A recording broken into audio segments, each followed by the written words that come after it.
The Apollo University, University of Leicester, 35 lakhs fees for 3-year BTech CSE UK.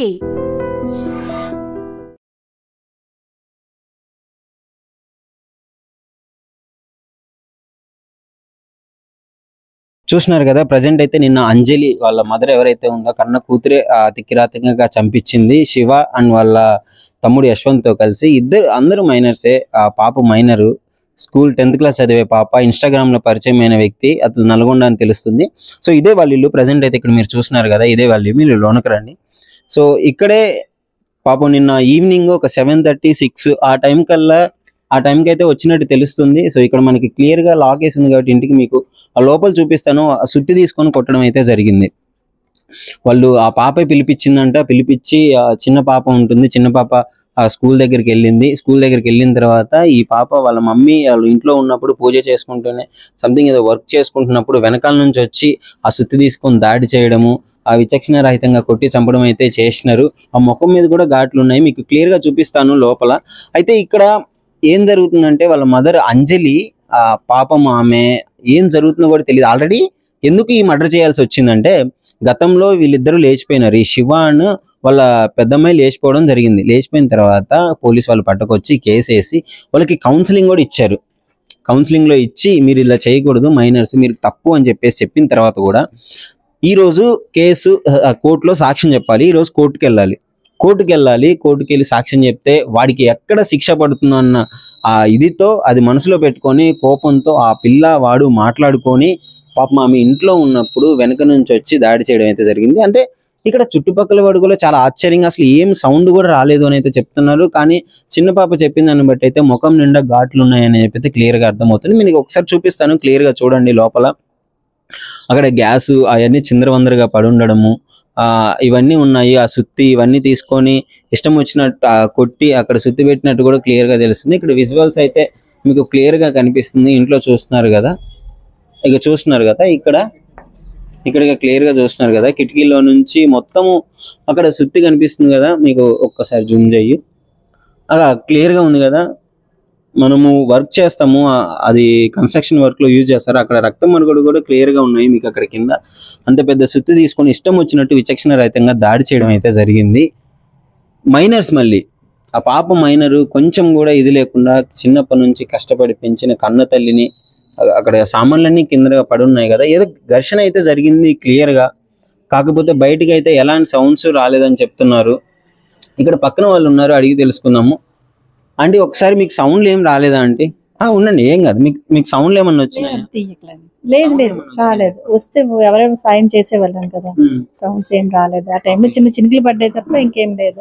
మరి ఇక్కడ ఇంట్లో అంతా గందరగోళంగా కింద పడి ఉండడము, అంత పెద్ద సుత్తి తీసుకొని దాడి చేసినట్టు తెలుస్తుంది. మీకు ఎప్పుడు తెలిసింది అసలు ఈ ఇన్సిడెంట్ జరిగిందని? తెలిసింది ఈ రోజు మార్నింగ్ తెలిసింది. వాటర్ వస్తాయి కదా పొద్దున్న, వాటర్ పడ్డానికి లేచాము, అప్పుడు తెలిసింది. నైట్ కూడా మీకు ఏం తెలియలేదు? కూడా ఏడుస్తుంటే తెలిసింది బయట.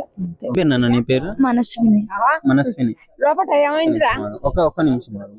ఏం జరిగింది నాన్న అసలు? నిన్న ఏం జరిగింది? నువ్వు ఎక్కడున్నావు? ఎవరు వచ్చిన వాళ్ళు ఎవరు? ఎందుకు చంపారు చెప్పు ఒకసారి.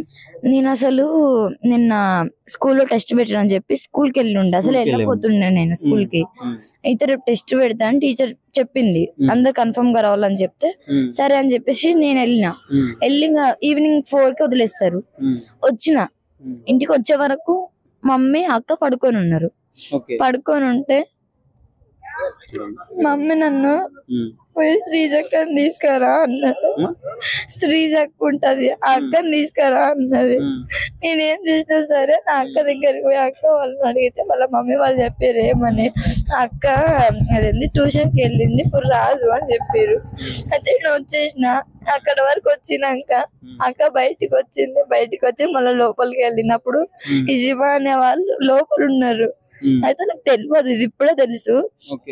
లోపల ఉంటే నన్ను చూసి వాళ్ళకి చెప్పింది, మా చెల్లి వస్తుంది ఇట్లా తీసుకెళ్ళిపోతా మమ్మీ చెప్పిందని అన్నది. ఆ నుంచి అటు తీసుకుపోయినాక వాళ్ళు కొట్టిరని తెలిసినాక అప్పుడు ఇంటి పట్టుకొని వచ్చింది. అంటే ఇట్లా డోర్ల దగ్గరికి వేసి వాళ్ళు వెళ్ళిపోయారు కొట్టి, చనిపోయింది అనుకొని. డోర్ల దగ్గరికి వేసి వెళ్ళిపోతే డోర్ తీసే వరకు మొత్తం స్మెల్ ఇంట్లో ఏమైందో తెలియదు. మమ్మీ మమ్మీ అంటే మమ్మీ లేదు, ఎవ్వరు లేరు అసలు ఇంట్లో. మొత్తం సైలెంట్ ఉంది, అసలు ఒక్క సౌండ్ కూడా అసలు ఏమైందో అనుకున్నా నేను. మమ్మీని చూసే వరకు పడిపోయి ఉంది. మమ్మీ శారీ లేదు అంటే ఓన్లీ అంటే ఇట్లా కొంగు తీసేసి ఉంది. మమ్మీకి దొక్క తాకింది. సుత తీసుకొని అంటే అది రాడ్ లాగా ఉంటది, దాన్ని తీసుకుని ఈడ కొట్టిర్రు, లిప్స్ పైన కొట్టిర్రు, వెనకాల కొట్టిర్రు. స్పాట్ డెడ్ అవుతుందేమో అనుకొని. కానీ మమ్మీని మేము వచ్చే వరకు కొనుపిడుతూ ఉంది. ఇప్పటికి మమ్మీ బతుకుతుండే. వాళ్ళు వచ్చి ఏం చేసిరంటే మమ్మీ మా అక్క ఏం చేసింది, ఇట్లా మా మమ్మీ ఇంకా చనిపోలేదు వచ్చి చంపేసి చెప్పింది వాళ్ళకి. మళ్ళీ ముందే చెప్పింది ఈ మాట.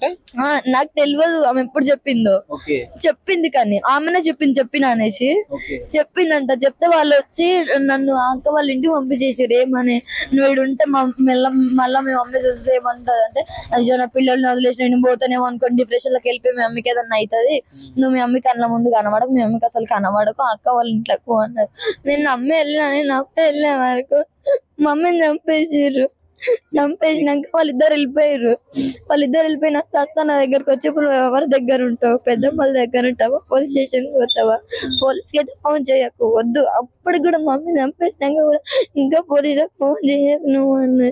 అసలు నాకు అసలు ఏం అర్థం కాలేదు అప్పుడు. తెలుసా అక్క ఇట్లా చేస్తుందని తెలిసి అంతకు ముందు తెలుసా మమ్మీకి? ఇట్లా తెలియదు నాకు గాని మమ్మీకి కానీ తెలియదు. మేము ఏమనుకున్నాం అంటే ఇప్పుడు అక్క 10th కదా, 10th చదవకపోతే లైఫ్ ఉండదు అని చెప్పేసి మమ్మీ ఆమె వెళ్ళిపోయినా కూడా తీసుకొచ్చి చదివిపిస్తా అని స్కూల్ పంపిస్తుంది. అయినా కూడా అయితే ఇది ముందు నుంచే ఈ గొడవ జరుగుతుందా? అబ్బాయితో రిలేషన్ లో ఉందా అక్క? అంటే ఇన్స్టాలో పరిచయం అయిందానే 8 months అయింది పరిచయం అయ్యి. అప్పటి నుంచి అంటే మొన్నటి వరకు ఏం గొడవ లేకుండే. అని ఏం చెప్పిండో ఏం చేసిండో తెలియదు నాకు. అక్క ఆవిడ ఎట్లా చెప్తే అట్లా ఏంటుంది, ఏం చేయమంటే చేస్తుంది. మమ్మీని కొట్టి పడేసినాక మమ్మీ చేతికి రింగ్ కమ్మలు ఉండే, కమ్మలు లేవు, రింగ్ లేదు. తీసుకుని బంగారం తీసుకుని వెళ్ళిపోయారు. మమ్మీ మెడలో తాడొకటి ఉంచారు, అంటే అదే పుస్తలు తాడు ఉంచారు, పట్టీలు ఉంచారు, అవి ఉంచారు, వెళ్ళిపోయారు. వాళ్ళు వెళ్ళిపోయినాక అక్కని వాళ్ళ ఇంట్లో ఉంటే వచ్చి ఇప్పుడు నువ్వు ఎవరితో ఉంటామని ఫుల్ బెదిరించింది. అక్క వాళ్ళు అన్నారు లేదు PS కి ఫోన్ చేద్దాం అని. ప్రాణం తీసేసి వచ్చాడ కూర్చుంది, ఏం తెలియనట్టు. మళ్ళా అయితే నేను అన్న పెద్దమ్మ వాళ్ళకి ఫోన్ చేద్దాం అనేసి అన్న. అంటే వద్దు, వాళ్ళు వస్తే మనల్ని కొడతారు, వద్దు, వాళ్ళకి ఎవ్వరికి ఫోన్ చేయొద్దు, అసలు మనము అసలు ఏం బయటికి రానియలేదు. అంటే ఎవరికి చెప్పనేలేదు. ఇక్కడ ఎవరికి కూడా చెప్తుంటే ఏమందంటే వద్దు, వాళ్ళు చెప్పిరంటే వాళ్ళకి ప్రాబ్లం అవుతుంది, వద్దు. నిన్న మొత్తం మమ్మీ ప్రాణం భయమని చూసింది. చూసావా ఎవరైతే చేసిరో వాళ్ళని చూసావా? ఇప్పుడు వాళ్ళని అంటే వాళ్ళు అసలు ఇప్పుడు వచ్చి చంపడానికి కారణం ఏంటంటే మొన్న వాళ్ళు వెళ్ళిపోయి ఉండే బయటికి, అక్క అనే వాళ్ళ ఊరికి వెళ్ళిపోయారు.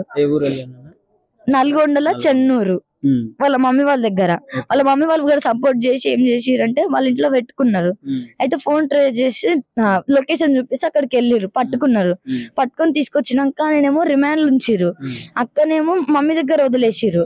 అయితే ఆయన ఏం చేసిండు, పోలీసు వాళ్ళు ఏం చేసిరు, వదిలేసిరు ఆయనకి. మొన్న వదిలేసిండు. వాళ్ళు చేసిన నిర్లక్ష్యం వల్లనే ఇప్పుడు మా మమ్మీ చనిపోయింది. ఇప్పుడు వాళ్ళు వదిలేకపోతే ఈ రోజు కోర్టులో కేసు ఉంది, ఈ రోజు మమ్మీ కోర్టుకి వెళ్ళేది ఉండే. అట్లా అని చెప్పి నిన్న వచ్చి బెదిరించిరంట. ఏమని, నువ్వు రేపు కోర్టులో ఏం చెప్పొద్దు ఎవరికి ఏమన్నా చెప్తే, మేము ఇట్లా వచ్చినామని ఇట్లా చెప్తే మేము చంపేస్తాం, బతకని మిమ్మల్ని, అర్థమైందా, నువ్వు చెప్పి మేము ఇట్లా వచ్చినామని మేము ఇట్లా అన్నామని గానీ ఏమన్నా చెప్పినాం అనుకో చంపేసామన్నారు. మమ్మీ ఏమన్నా తెలియదు. ఇక మమ్మీ సీరియస్ అవుతుంది కదా, మీరు ఎంత వయసు ఉన్నారు ఏమంటారు.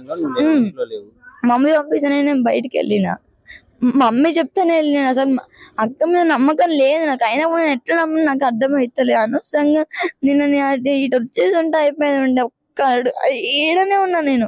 అక్క వచ్చి మమ్మీ తీసుకెళ్ళమని చెప్పింది, నన్ను అటు నుంచి అటు అక్క నిన్ను తీసుకెళ్లిపోయింది. వాళ్ళు అక్కడ లోపల మమ్మీని ఇట్లా మమ్మీ మీద దాడి చేయడం జరిగింది. ఇప్పుడు మమ్మీ ఈ రోజు కోర్టుకి వెళ్ళి కేసు చెప్పాలి. ఇప్పుడు మమ్మీ ఏదైనా మాట్లాడితే తీసుకోమైంది అని చెప్పేసి, అయితే నీకు ఈ రోజు జైలు శిక్ష పడుతుంది అని చెప్పేసి ఆయన ఏం చేసి మమ్మీ వచ్చి చంపేసి, ఇప్పుడు ఆయన ఏమనుకున్నంటే మమ్మీని చంపేసి సాక్ష్యం ఉండదు అనేసి. కానీ ఇప్పుడు అంతకన్నా డబుల్ కేసు అవుతుంది కదా, ఒక ప్రాణాన్ని తీసారు కదా వాళ్ళు ఎవరు అసలు తీయడానికి.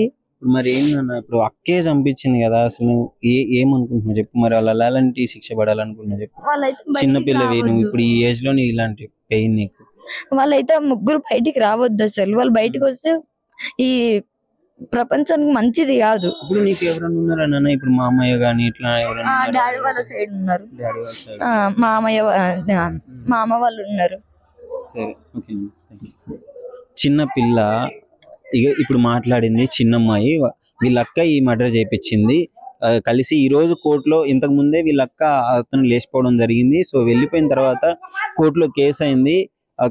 ఇప్పుడు వాళ్ళ మదరు ఈ రోజుకి వెళ్ళి కోర్టులో సాక్ష్యం చెప్తే అబ్బాయికి శిక్ష పడుతుందని చెప్పేసి నిన్న రాత్రి వచ్చి ఈ మర్డర్ చేయడం జరిగింది. అసలు ఇక్కడ ఎవరైనా చుట్టుపక్కల వాళ్ళు అడిగి తెలుసుకుందాం. నేను పూర్తి వివరాలు మీకు తర్వాత నేను వెల్లడిస్తాను. ఇక్కడ చుట్టుపక్కల ఉన్న వాళ్ళు ఒకసారి మాట్లాడి తెలుసుకుందాం. నిజంగా ప్రస్తుతం ఉన్నటువంటి సమాజం దేనికి ప్రయారిటీ ఇస్తుంది? ఆర్థిక సంబంధాల చుట్టూ మాత్రమే తిరుగుతుంది. మళ్ళీ ఎన్నికలంగానే చాలా విరక్తి కలుగుతాం.